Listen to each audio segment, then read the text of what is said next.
क्या आपने कभी यह सोचा है कि अगर शरीर बीमार हो जाए तो क्या सिर्फ दिमाग की शक्ति से उसे ठीक किया जा सकता है? क्या यह सिर्फ एक कल्पना है या फिर एक ऐसा रहस्य जो विज्ञान से भी परे है? क्या हमारे विचार, हमारी चेतना और हमारी आंतरिक ऊर्जा वास्तव में इतनी शक्तिशाली हो सकती है कि वे शारीरिक बीमारी को मात दे सके? आज हम बात करेंगे परमहंस योगानंद जी की, जिन्होंने इस रहस्य को ना सिर्फ समझा बल्कि उसे अपने जीवन में उतारकर लाखों लोगों को इसका अनुभव भी कराया। परमहंस योगानंद का नाम सुनते ही हमारे मन में एक ऐसी छवि उभरती है जो शांति, शक्ति और आध्यात्मिक चेतना से परिपूर्ण होती है। वे केवल एक योगी नहीं थे, बल्कि एक ऐसे वैज्ञानिक थे जिन्होंने आत्मा और शरीर के बीच के संबंध को इतनी गहराई से समझा कि आज भी आधुनिक चिकित्सा विज्ञान उस रहस्य को पूरी तरह नहीं समझ सका है। उन्होंने कहा था कि मनुष्य का मस्तिष्क और उसका चेतन मन इतना शक्तिशाली है कि वह शरीर की हर कोशिका को प्रभावित कर सकता है। योगानंद जी के अनुसार हर बीमारी का मूल कारण मानसिक विक्षोभ होता है। जब मन अशांत होता है, जब उसमें भय, चिंता, तनाव और नकारात्मकता होती है, तो वह शरीर की ऊर्जा को कमजोर कर देता है। और जब यही नकारात्मक ऊर्जा बार बार किसी एक अंग पर केंद्रित होती है, तो वह अंग बीमार हो जाता है। इस सिद्धांत को आधुनिक मनोचिकित्सक भी अब स्वीकार करने लगे हैं कि मानसिक तनाव का शरीर पर गहरा प्रभाव पड़ता है। पर सवाल यह उठता है कि क्या सिर्फ दिमाग की शक्ति से, सिर्फ सोच से हम शरीर की बीमारियों को ठीक कर सकते हैं? परमहंस योगानंद कहते हैं, हां, बिल्कुल कर सकते हैं, लेकिन यह सोच साधारण नहीं होनी चाहिए। यह सोच एकाग्र, शक्तिशाली और श्रद्धा से परिपूर्ण होनी चाहिए। जब हम अपने मन को प्रशिक्षित करते हैं, उसे सकारात्मकता और शांति से भरते हैं, तब हम अपने शरीर के हर अंग को नई ऊर्जा से भर सकते हैं। योगानंद जी ने एक बार एक उदाहरण दिया था। एक महिला को गंभीर अस्थमा था। दवाइयों से उसे कोई राहत नहीं मिल रही थी। योगानंद जी ने उससे कहा, हर दिन सुबह और रात को ध्यान में बैठो और अपने फेफड़ों को स्वस्थ और स्वच्छ देखो। कल्पना करो कि हर सांस के साथ दिव्य ऊर्जा तुम्हारे फेफड़ों को भर रही है। बार बार मन में दोहराओ, मैं स्वस्थ हूं, मैं शक्तिशाली हूं, मेरी आत्मा दिव्य है। कुछ ही सप्ताह में उस महिला को इतनी राहत मिली कि उसने दवाइयां लेना बंद कर दिया। यह कोई चमत्कार नहीं था, यह मन की शक्ति थी। मन का काम सिर्फ सोचने का नहीं होता, वह शरीर को निर्देश भी देता है। हर विचार एक ऊर्जा है। जब यह ऊर्जा सकारात्मक होती है तो वह शरीर को भी वैसी ही दिशा देती है। योगानंद जी का मानना था कि ध्यान, भावना और विश्वास, ये तीन स्तंभ हैं जो शरीर को नई चेतना दे सकते हैं। ध्यान यानी मन की एकाग्रता। जब हम ध्यान में बैठते हैं तो हम अपने विचारों की गति को धीमा करते हैं। यह वही अवस्था होती है जब हमारा मस्तिष्क सबसे अधिक शांत और संवेदनशील होता है। इस अवस्था में जब हम किसी विशेष उद्देश्य, जैसे स्वास्थ्य, पर ध्यान केंद्रित करते हैं, तो हमारा मन उस उद्देश्य के लिए ब्रह्मांडीय ऊर्जा को आकर्षित करता है। यह कोई मिथक नहीं है, यह ऊर्जा विज्ञान का सिद्धांत है। भावना यानी भावना की तीव्रता। जब हम किसी चीज को सिर्फ सोचते ही नहीं बल्कि उसे महसूस भी करते हैं, तो वह विचार कई गुना अधिक प्रभावी हो जाता है। अगर आप सिर्फ यह सोचें कि आप स्वस्थ हैं, तो उसका प्रभाव सीमित होगा। लेकिन जब आप इस सोच को पूरी भावना से अनुभव करें, जैसे कि आपका शरीर वास्तव में हल्का, तेजस्वी और पूर्ण स्वस्थ है, तब आपकी चेतना उस अनुभव को वास्तविकता में बदलने लगती है। तीसरा है विश्वास। बिना विश्वास के कुछ भी संभव नहीं। योगानंद जी कहते हैं कि अगर आप यह मानते ही नहीं कि आपका मन आपको स्वस्थ कर सकता है, तो वह शक्ति काम नहीं करेगी। यह विश्वास ही है जो विचार को ऊर्जा में बदलता है और ऊर्जा को कर्म में। जब आप पूरे मन से यह मान लेते हैं कि आपकी आत्मा दिव्य है और वह किसी भी बीमारी को हराने की क्षमता रखती है, तब ब्रह्मांड की सारी ऊर्जा आपके साथ हो जाती है। आज के समय में जब हर दूसरा व्यक्ति किसी न किसी मानसिक या शारीरिक समस्या से जूझ रहा है, तो योगानंद जी का यह संदेश और भी अधिक प्रासंगिक हो जाता है। उन्होंने हमें याद दिलाया कि हम सिर्फ शरीर नहीं हैं, हम चेतना हैं, और चेतना सीमित नहीं होती। वह अनंत है, शक्तिशाली है और हर बीमारी से ऊपर है। अगर आप अपने जीवन में इस शक्ति का अनुभव करना चाहते हैं तो आपको शुरुआत करनी होगी अपने मन को समझने से, उसे शांत करने से। हर सुबह जब आप उठे तो 5 मिनट अपने हाथ को अपने दिल पर रखें और आंखें बंद कर लें। धीमी और गहरी सांसें लें। अपने मन से कहें, मैं स्वस्थ हूं, मैं शांत हूं, मैं दिव्यता से जुड़ा हूं। ये शब्द सिर्फ शब्द नहीं है, यह आपकी चेतना को निर्देश है।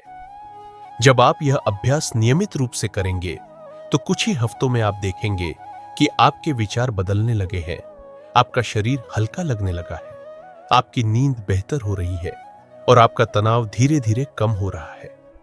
परमहंस योगानंद जी का पूरा जीवन इस बात का उदाहरण है कि मनुष्य जब अपने भीतर की शक्ति को पहचान लेता है तो वह असंभव को संभव बना सकता है। उन्होंने कहा था, हम सबके भीतर ईश्वर की शक्ति विद्यमान है। जब तुम अपनी आत्मा की शक्ति को पहचान लोगे तो तुम्हें बाहर किसी सहारे की जरूरत नहीं पड़ेगी। इसलिए दोस्तों, अगर आप भी किसी बीमारी से जूझ रहे हैं, चाहे वह शारीरिक हो या मानसिक, तो सबसे पहले अपने मन की शक्ति को पहचानिए, उसे प्रशिक्षित कीजिए, उसे सकारात्मक बनाइए। ध्यान, भावना और विश्वास को अपनी दिनचर्या का हिस्सा बनाइए। दवाओं के साथ साथ आत्मा की ऊर्जा को भी अपने इलाज में शामिल कीजिए। ध्यान और मन की शक्ति को प्रयोग में लाकर हम बीमारी को कैसे मात दे सकते हैं, यह अब हम गहराई से समझने जा रहे हैं। परमहंस योगानंद द्वारा सुझाए गए कुछ विशेष अभ्यास ऐसे हैं जो मानसिक और शारीरिक स्वास्थ्य को पूर्ण रूप से बदल सकते हैं। ये कोई साधारण क्रियाएं नहीं हैं, बल्कि गहराई से जुड़ी आध्यात्मिक प्रक्रियाएं हैं जिन्हें निरंतर अभ्यास करने से आप भीतर से एक नई ऊर्जा महसूस करेंगे। सबसे पहले बात करते हैं क्रिया योग की। यह योगानंद जी की शिक्षाओं का हृदय था। क्रिया योग केवल एक श्वास तकनीक नहीं है, यह चेतना को शुद्ध करने, प्राण शक्ति को नियंत्रित करने और आत्मा को शरीर से ऊपर उठाने की एक विधि है। जब हम इस योग को सही ढंग से करते हैं तो हमारा शरीर एक जीवित मंदिर की तरह हो जाता है। श्वास के माध्यम से हम अपने भीतर की ऊर्जा को संतुलित करते हैं, जिससे हर अंग, हर तंत्रिका प्रणाली पुनर्जीवित होती है। क्रिया योग से प्राण का प्रवाह इतना तीव्र हो जाता है कि वह अव्यवस्थित ऊर्जा को सही दिशा में प्रवाहित कर देता है और शरीर की सभी रोगजनक प्रक्रियाएं शांत होने लगती हैं। योगानंद जी ने यह भी बताया कि कैसे ऑन्टो सजेशन यानी आत्म संकेत द्वारा हम अपने शरीर को पुनर्निर्माण की आज्ञा दे सकते हैं। इसका अर्थ है कि हम अपने विचारों और शब्दों के माध्यम से शरीर की कोशिकाओं को निर्देश दें। उदाहरण के लिए, यदि किसी को ज्वर है तो वह गहरी शांति में बैठकर अपने शरीर से संवाद कर सकता है। वह बार बार धीरे धीरे कह सकता है, मेरा शरीर शांत है, मेरी ऊर्जा संतुलित हो रही है, हर कोशिका स्वास्थ्य से भर रही है। जब यह बात मन में बार बार दोहराई जाती है और भावना के साथ की जाती है, तब यह केवल कल्पना नहीं रह जाती, यह शरीर की संरचना को वास्तविक रूप में प्रभावित करती है। एक और अत्यंत प्रभावशाली अभ्यास है होंग सौ विधि। यह ध्यान तकनीक श्वास और मन की एकता को सिखाती है। जब हम श्वास पर ध्यान केंद्रित करते हैं और भीतर होंग और बाहर सौ की ध्वनि का मानसिक उच्चारण करते हैं, तो हमारा मन भीतर की ओर खींचने लगता है। यह ध्यान धीरे धीरे मानसिक तनाव को हटाता है और शरीर की हीलिंग प्रक्रिया को सक्रिय करता है। शोध से भी यह प्रमाणित हुआ है कि गहरी श्वास तकनीकों से शरीर में ऑक्सीजन का स्तर बढ़ता है, जो शरीर की रोग प्रतिरोधक क्षमता को अत्यंत बल देता है। इसके अतिरिक्त योगानंद जी ने आंतरिक लाइट विजुअलाइजेशन का भी अभ्यास कराया। इसमें साधक अपनी आंखें बंद कर गहरी शांति में बैठता है और कल्पना करता है कि एक दिव्य ज्योति उसके माथे के बीच आज्ञा चक्र से निकल रही है और पूरे शरीर में फैल रही है। यह केवल मानसिक अभ्यास नहीं, बल्कि चेतना की एक वास्तविक क्रिया है। यह प्रकाश शरीर की बीमारियों को जैसे भस्म कर देता है और भीतर एक नई जागरूकता भर देता है। ध्वनि चिकित्सा, यह भी योगानंद जी की शिक्षाओं का एक महत्वपूर्ण भाग रहा है। उन्होंने कहा कि हर ध्वनि में एक कंपन होता है और यह कंपन हमारे शरीर और चेतना पर प्रभाव डालता है। जब हम ओम का जप करते हैं तो वह न केवल हमारे मन को शांति देता है बल्कि शरीर के नाड़ियों को संतुलित करता है। उन्होंने सुझाया कि प्रतिदिन सुबह और रात को 5 मिनट ओम का गहन शांत जप करें। यह कंपन शरीर में रोग की जड़ों को हिला देता है। ओम की ध्वनि मस्तिष्क को उस अवस्था में ले जाती है जहां वह परम ऊर्जा से जुड़ता है। यह वही स्थिति है जहां आत्मा और ब्रह्मांड एक हो जाते हैं और वहीं से चमत्कार शुरू होते हैं। एक और उपाय था ध्यान से पूर्व आत्मशुद्धि। इसका आशय यह है कि हम ध्यान में बैठने से पहले अपने मन को नकारात्मकता से मुक्त करें। योगानंद जी ने कहा कि जब तक मन में क्रोध, ईर्ष्या, भय और शंका जैसे भाव रहते हैं तब तक ध्यान की ऊर्जा शरीर तक नहीं पहुंच पाती। उन्होंने एक अभ्यास बताया जिसमें हम अपने मन से कहते हैं, हे प्रभु, मैं अपनी सारी नकारात्मकता तुम्हें अर्पित करता हूं। मुझे निर्मल बना दो। मेरा मन, मेरी आत्मा, मेरा शरीर सब तुम्हारे प्रकाश से भर दो। यह अभ्यास बहुत ही शक्तिशाली है। इससे न केवल मानसिक शुद्धि होती है बल्कि शरीर के ऊर्जात्मक केंद्र भी सक्रिय हो जाते हैं। अब बात करते हैं भक्ति और प्रेम की ऊर्जा की। योगानंद जी ने हमेशा कहा कि प्रेम ही सबसे बड़ी औषधि है। जब हम खुद को प्रेम करते हैं, जब हम दूसरों के प्रति करुणा और दया का भाव रखते हैं, तब हमारे भीतर एक ऐसी ऊर्जा उत्पन्न होती है जो शरीर के हर रोग को पिघला सकती है। यह कोई भावनात्मक विचार नहीं बल्कि जीवित सत्य है। शरीर में ऑक्सीटोसिन और डोपामिन जैसे हार्मोन जो सकारात्मक भावनाओं के समय निकलते हैं, शरीर की रोग प्रतिरोधक क्षमता को कई गुना बढ़ा देते हैं। जब हम ध्यान में प्रेम का भाव रखते हैं तो हम ब्रह्मांड से उस दिव्य प्रेम को प्राप्त करते हैं जो हर चीज को ठीक कर सकता है। योगानंद जी ने रोगियों को ऊर्जा भेजने का अभ्यास भी कराया। इसमें एक व्यक्ति अपने हाथों को किसी रोगग्रस्त व्यक्ति की ओर फैलाता है और आंखें बंद कर यह कल्पना करता है कि उसके भीतर से प्रकाश और शक्ति की एक धारा उस व्यक्ति को जा रही है। यह प्रार्थना और ध्यान का एक संयोग था। उन्होंने कहा कि जब हम पूरी श्रद्धा से यह करते हैं तो वास्तव में ऊर्जा का प्रवाह होता है और दूर बैठे लोग भी उसके प्रभाव को अनुभव करते हैं। यह अभ्यास आज के वैज्ञानिक युग में भी डिस्टेंस हीलिंग के नाम से जाना जाता है और कई रिसर्च इसे प्रमाणित कर चुके हैं। योगानंद जी के अनुसार सकारात्मक संगति भी स्वास्थ्य के लिए आवश्यक है। उन्होंने कहा कि यदि आप ऐसे लोगों के साथ रहते हैं जो नकारात्मक, भयभीत और संदेह से भरे होते हैं तो उनकी ऊर्जा आपको भी प्रभावित करती है।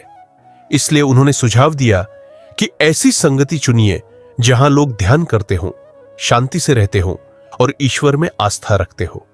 यह ऊर्जा वातावरण को बदल देती है। उन्होंने भोजन को भी एक चेतन क्रिया माना। जैसा अन्न वैसा मन, इस कहावत को योगानंद जी ने अपने तरीके से समझाया। उन्होंने कहा कि शुद्ध, सात्विक और प्रेम से बना हुआ भोजन न केवल शरीर को बल्कि आत्मा को भी बल देता है। जब आप भोजन करते समय प्रभु को स्मरण करते हैं तो भोजन दिव्य ऊर्जा से भर जाता है। उन्होंने यह भी सिखाया कि भोजन को खाते समय शांत रहे, टीवी या मोबाइल न देखें और हर कौर को प्रेम से ग्रहण करें। यह क्रिया भोजन को औषधि बना देती है। योगानंद जी ने नींद और विश्राम को भी ध्यानपूर्वक जीने का हिस्सा बताया।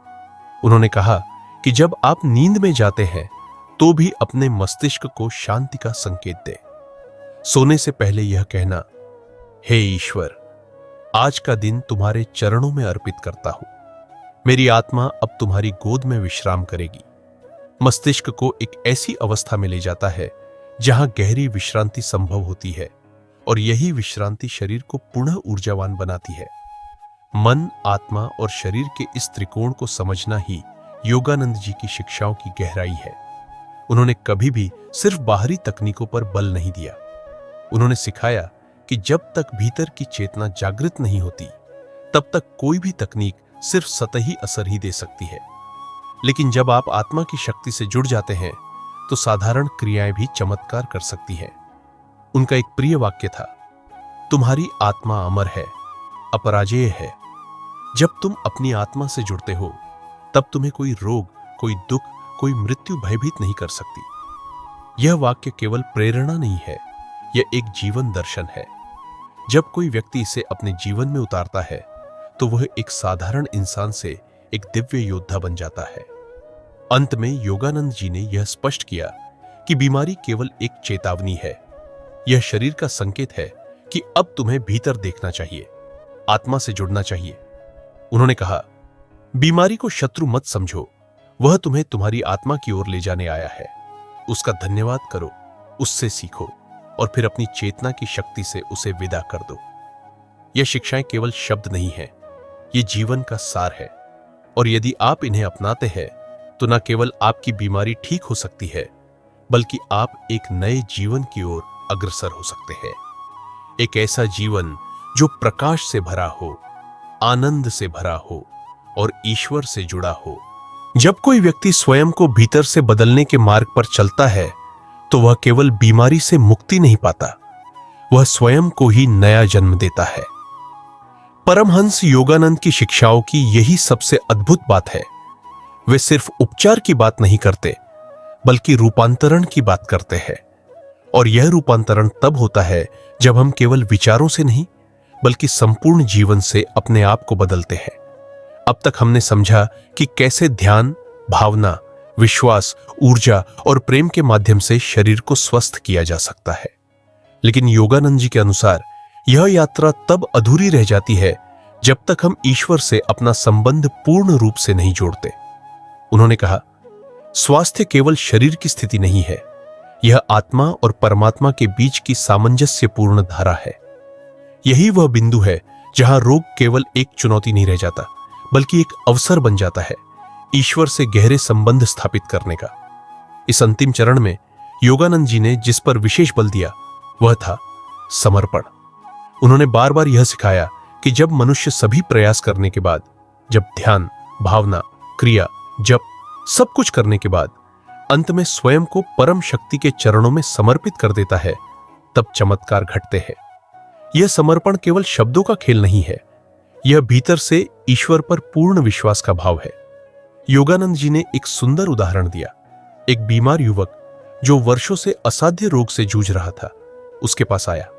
वह सब कुछ कर चुका था, दवा, योग, प्रार्थना, लेकिन लाभ नहीं हुआ। योगानंद जी ने उससे कहा, अब समय है कि तुम प्रभु को यह रोग अर्पित कर दो। कहना शुरू करो, हे प्रभु, यह रोग मेरा नहीं है, यह तो तेरी इच्छा है। अगर तू चाहे तो इसे अभी दूर कर सकता है, और अगर ना भी हो तब भी मैं तुझसे प्रेम करता हूं। कुछ ही सप्ताह में उस युवक का शरीर बदलने लगा और अंततः वह पूर्ण स्वस्थ हो गया। यह चमत्कार नहीं था, यह समर्पण की शक्ति थी। अब आइए बात करें आत्मा के उस उच्चतम अभ्यास की, सच्चिदानंद की अनुभूति की। योगानंद जी ने इसे सर्वोच्च औषधि कहा। जब साधक ध्यान की अवस्था में इतना गहरे उतर जाता है कि उसे अपनी आत्मा की दिव्यता का अनुभव होने लगता है, तब शरीर के सभी रोग, पीड़ा और बाधाएं स्वतः नष्ट हो जाती हैं। उन्होंने कहा, जब तुम अपने भीतर दिव्य आनंद को महसूस करते हो, वह आनंद जो कारण रहित है, तब समझ लो कि शरीर, मन और आत्मा सब एक हो चुके हैं। यही पूर्ण स्वास्थ्य है। ध्यान के गहरे अभ्यास में उन्होंने कुछ सरल लेकिन अत्यंत प्रभावशाली क्रियाएं सुझाई, जैसे कि किसी शांत स्थान पर बैठकर केवल इतना दोहराना, मैं आत्मा हूं, मैं प्रकाश हूं, मैं शांति हूं। इस अभ्यास को यदि गहरी भावना और श्रद्धा से किया जाए तो यह साधारण ध्यान नहीं रहता, यह आत्मा की चेतना को जागृत करने का द्वार बन जाता है। एक और आवश्यक पहलू जिस पर योगानंद जी ने बल दिया वह था क्षमा। उन्होंने कहा कि जब हम किसी के प्रति क्रोध, द्वेष या शिकायत रखते हैं तो वह भावना हमारे शरीर में विष की तरह फैलती है। क्षमा केवल आध्यात्मिक कार्य नहीं, बल्कि एक चिकित्सा प्रक्रिया है। जब हम क्षमा करते हैं स्वयं को, दूसरों को, परिस्थिति को, तब हम अपने भीतर के विष को बाहर निकालते हैं। उन्होंने कहा, हर रात सोने से पहले यह कहो, हे प्रभु, मैं उन सबको क्षमा करता हूं जिन्होंने मुझे दुख दिया, और मैं भी स्वयं को क्षमा करता हूं। यह साधारण वाक्य नहीं, यह आत्मा की मुक्ति का मंत्र है। योगानंद जी ने यह भी सिखाया कि बीमारी से उबरने के बाद हमें क्या करना चाहिए। उन्होंने कहा कि जैसे ही शरीर स्वस्थ हो, साधक को अपने अनुभव को सेवा में बदलना चाहिए। वह दूसरों की मदद करे, अपना ज्ञान साझा करे और अपने जीवन को एक माध्यम बनाए प्रभु की कृपा को दूसरों तक पहुंचाने का। यही असली उपचार है। जब हम दूसरों की पीड़ा को भी मिटाने का प्रयास करते हैं, तब ईश्वर हमें और अधिक शक्ति देता है। उन्होंने जीवन के अंतिम सत्य, मृत्यु को भी भय से नहीं, बल्कि प्रेम और ज्ञान से देखने की शिक्षा दी। उन्होंने कहा कि मृत्यु भी केवल शरीर का परिवर्तन है, आत्मा तो सदा स्वस्थ, अमर और प्रकाश से भरी रहती है। यदि कोई व्यक्ति इस सच्चाई को जान लेता है, तो कोई रोग, कोई भय, कोई बाधा उसे डिगा नहीं सकती। उन्होंने अपनी अंतिम सांस तक यही सिखाया, तुम शरीर नहीं हो, तुम आत्मा हो, शुद्ध, स्वतंत्र और अनंत। अब जब हम इस अद्भुत यात्रा के अंतिम चरण पर पहुंच गए हैं, तो हमें यह समझना होगा कि यह केवल एक विचारधारा नहीं है, यह जीवन जीने की कला है। यदि आप चाहते हैं कि आप भीतर से स्वस्थ रहे, तो आपको अपने विचारों की दिशा बदलनी होगी, अपनी ऊर्जा का स्तर ऊंचा उठाना होगा और अपने अस्तित्व को उस चेतना से जोड़ना होगा जो ब्रह्मांड की रचना करती है। अंत में आइए योगानंद जी के शब्दों में ही इस श्रृंखला को पूर्ण करें। हे आत्मा, जागो, उठो अपने स्वप्न से। तुम कोई दुर्बल शरीर नहीं हो, तुम वह प्रकाश हो जिसने समय की सीमाओं को पार किया है। याद रखो, एक विचार में शक्ति है, एक भावना में चमत्कार है और एक आत्मा में अनंत ब्रह्मांड समाया है। अपनी शक्ति को पहचानो और बीमारी को केवल एक कदम बनाओ उस परम सत्य की ओर जाने का, जहां कोई दुख नहीं, कोई भय नहीं, केवल शांति, केवल आनंद, केवल ईश्वर। तो साथियों, इस यात्रा के साथ यदि आपने अपने भीतर कुछ हलचल महसूस की हो, एक नई आशा, एक नई ऊर्जा या एक गहरी शांति, तो जान लीजिए आप बदलने लगे हैं। इस ज्ञान को अपने भीतर संजोइए, अभ्यास में लाइए और इस प्रकाश को औरों के साथ साझा कीजिए। जुड़े रहिए ज्ञान की आवाज के साथ, क्योंकि यहां हर आवाज ज्ञान की होती है।